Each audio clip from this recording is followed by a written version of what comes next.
Good morning. मी मेघा उगले तुम्हा सर्वांचे माझ्या यूट्यूब चॅनलवर मनापासून स्वागत करते. आज आहे मार्गशीर्षचा तिसरा गुरुवार. तुम्हा सर्वांना मार्गशीर्षच्या तिसऱ्या गुरुवारच्या हार्दिक शुभेच्छा. जसं मी आधी सांगितलं होतं की मी तुळजापूर आणि अक्कलकोटला गेलेले, त्यामुळे ही सगळी झाडं मी गॅलरीत ठेवून गेलेले भरपूर पाणी घालून. त्यामुळे विचार केला की तुम्हाला पण दाखवावं की 2 दिवसानंतर सुद्धा झाडं अगदी छान टवटवीत दिसत आहेत. मार्गशीर्ष महिन्याचा गुरुवार म्हणजे ना एक वेगळं चैतन्य पसरलेलं असतं वातावरणात.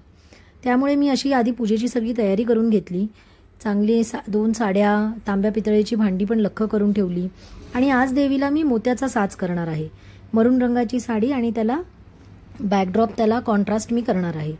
तर व्हिडिओ तुम्ही शेवटपर्यंत बघा. आणि दुसरी महत्त्वाची गोष्ट म्हणजे गेल्या व्हिडिओमध्ये एका ताईंनी मला रिक्वेस्ट केलेली की माझ्याकडे असलेली जी चांदीची पावलं आहेत ती त्यांना जवळून पाहायची होती. तर या व्हिडिओच्या शेवटी मी ती पावलं सुद्धा दाखवलेली आहेत. तर व्हिडिओ शेवटपर्यंत पहा, म्हणजे तुम्हाला माझ्या स्वामींची पावलं सुद्धा दिसतील. ह्या व्हिडिओमध्ये मी देवीला साडी कशी नेसवली, बॅकड्रॉप कसा रेडी केलेला आहे हे तुम्हाला दिसणार आहे.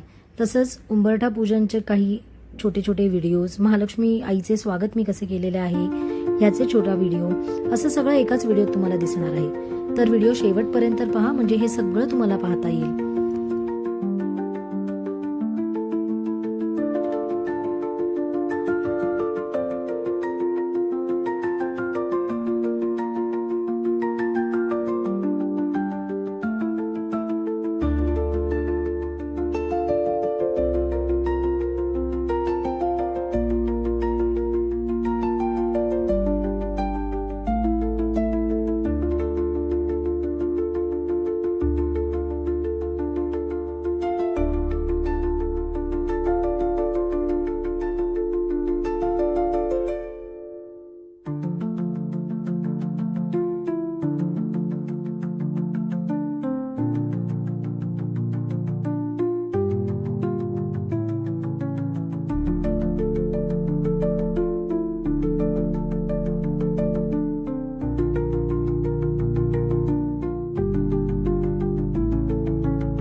उंबरठा पूजन पहिल्यांदा केलं, त्यानंतर महालक्ष्मी आईचं स्वागत केलं तुपाचा दिवा लावून, कलश स्थापन करून आणि आता मुख्य पूजेला सुरुवात केलेली आहे।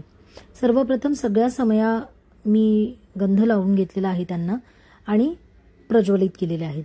माझ्याकडे मोठ्या समया, मीडियम साईजच्या समया आणि छोट्या छोट्या समया पण आहेत, त्या सगळ्या मी लावते, कारण जितका प्रकाश ना तितकी पूजा खूप छान दिसते। आणि मला ते मेणाचे दिवे वगैरे लावायला आवडत नाही, त्यामुळे माझ्याकडे दिव्यांचं खूप छान कलेक्शन आहे। मी सगळे दिवे प्रज्वलित करते, कारण जे ट्रेडिशनल दिवे आहेत ना ते प्रज्वलित करून जी केलेली पूजा असते ना ती खूप मंगलमय दिसते। तुम्ही सुद्धा जर तुमच्याकडे जितके दिवे असतील ना तितके सगळे दिवे तुम्ही महालक्ष्मी आईच्या समोर लावा, खरंच खूप पॉझिटिव्ह वाइब्स येतात त्याने। आणि आज थोडी वेगळी मांडणी केलेली आहे। जी मोठी देवी मी स्थापन केलेली आहे त्याच्याच खाली मी आपली देवाऱ्यातली महालक्ष्मीची मूर्ती स्थापन केलेली आहे। वाटीमध्ये तांदळाची रास केलेली आहे आणि त्यावरती महालक्ष्मी आईची छोटी मूर्ती ठेवलेली आहे आणि त्याच्याभोवती शेवंतीच्या फुलांच्या वेणीची मी कमान केलेली आहे। इथे तुम्हाला कदाचित स्पष्ट दिसत नसेल, पण मी डिस्क्रिप्शनमध्ये या व्हिडिओचा शॉर्ट्स पण मी बनवलेला आहे, तर त्याची मी लिंक तुम्हाला देते, तर ती तुम्ही नक्की बघा। त्याच्यामध्ये तुम्हाला ती कमानही दिसेल आणि आतमध्ये ठेवलेली छोटी देवीची मूर्तीही दिसेल। तुम्ही सुद्धा पुढच्या गुरुवारी ना अशी काहीतरी वेगळी मांडणी करून बघा, खरंच तुम्हाला खूप आवडेल।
गेल्या व्हिडिओमध्ये भाग्यश्री ताईंनी रिक्वेस्ट केली होती की स्वामींची जी माझ्याकडे चांदीची पावलं आहेत ती त्यांना जवळून पाहायची होती, तर हा मी छोटा व्हिडिओ अपलोड केलेला आहे स्वामींच्या पावलांचा, तर तुम्ही पाहू शकता।